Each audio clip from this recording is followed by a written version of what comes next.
একটা খেলনা কিনে দিলে হাইস্ট 2 থেকে 3 দিনের মাথায় আমার বাসায় ওই খেলনা ভেঙে চুরে অস্থির হয়ে যায়। Please like and follow. Hello everyone, this is Fatema, welcome Fatema blogs. আমি জানি না আপনাদের কার কার বাচ্চাদের এরকম হয়। আমার বাচ্চারা তো হাইস্ট খেলনা কিনলে 1 থেকে 2 দিন বা 3 দিনের মাথায়, 3 দিন তো খুবই রেয়ার যায়, ওই খেলনা ভেঙে ওটার কোনো কিছুই পাওয়া যায় না। সবগুলা পার্ট আলাদা আলাদা করা হয়, আবার ওই পার্ট গুলাকেও বাইরে বাইরে দেওয়ালে ভাঙা হবে। এটা শুধু যে সায়ান করে এরকম না, এটা যারাও করে, জায়ানও করতো ছোটবেলায়। তো সবকিছু দেখে আমার মাঝে মধ্যে মনে হয় যে আমি ওদেরকে যদি লোহার খেলনা বানিয়ে দিতে পারতাম, তাহলে মনে হয় আমার কিছু সেভিংস হইতো। তবে হ্যাঁ, রিসেন্টলি আমি তাদের জন্য কিছু বই কিনে নিয়েছি, যে বইগুলো আমি ফল ফুল প্লাস মাছ এগুলো সম্পর্কে আমি তাদেরকে শিখাচ্ছি। আমি আরো কিছু বই কিনবো তাদের জন্য। তবে সায়ান ইদানিং গল্পের বই পড়তে খুব পছন্দ করে, তাও আবার ভূতের গল্পের বই, ঘোস্ট টাইপের। সো ও আই ডোন্ট নো সায়ানের থেকে পেয়েছে বা কার থেকে পেয়েছে, ও ভূতের গল্প খুব পছন্দ করে। যাই হোক, তাদেরকে রেখে আমি চলে আসছি রান্নাঘরে। আজকে অনেক কিছু রান্না করব। এখানে একটা ভাজি বসিয়ে দিলাম। তো ভাজিটা মোটামুটি হয়ে গেছে। তারপর মাছের একটা কারি করলাম। আমার বাসায় না ভেজিটেবলটা আমি একটু বেশি রান্না করি।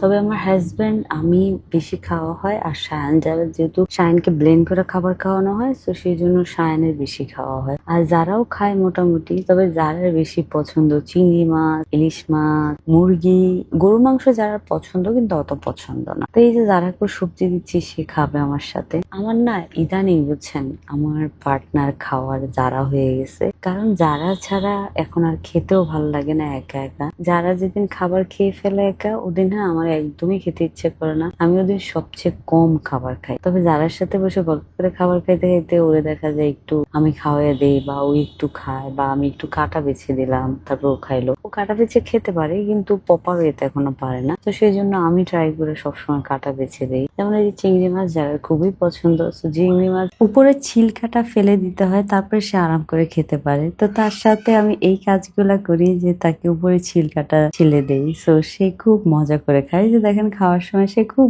একদম কিউটি একটা নাচ ভাব করতেছে। তবে হ্যাঁ, মা হিসাবে না, জানেন, মাঝে মধ্যে আপনাকেও একটু আনহেলদি লাইফস্টাইল মেনটেন করতে হয়। এটা যেমন সন্ধ্যার দিকে আমার হাজবেন্ড হঠাৎ করে পুরি সিঙ্গারা আনছে। তো আমরা বসে পুরি সিঙ্গারা খাচ্ছি। তবে পুরি সিঙ্গারার সবচেয়ে ইন্টারেস্টিং জিনিস কি জানেন? ওই যে ঝোলটা কিন্তু এত মজা লাগে। আবার জায়ান এখানে চিপস খাচ্ছে, জায়ানের সাথে বসে চিপস খাওয়া স্টার্ট করে দিলাম আমি। এই যে এখনকার বাচ্চারা একটু আনহেলদি খাবার দাবার পছন্দ করে, সো ওদের সাথে সাথে আমিও আনহেলদি লাইফস্টাইল স্টার্ট করে দিলাম। তবে হ্যাঁ, বাচ্চাদের সাথে এই টাইম গুলো আমার অনেক বেশি মজা যায়। দেখা যায় জায়ান কোনো কিছু খাচ্ছে, ওর হাতে থেকে নিয়ে আমি খাওয়া স্টার্ট করলাম। সো এভাবে আমার দিনটা কেটে যায়। আলহামদুলিল্লাহ, আজকের দিনটা খুবই ভালো গিয়েছে। Thank you so much for watching my video.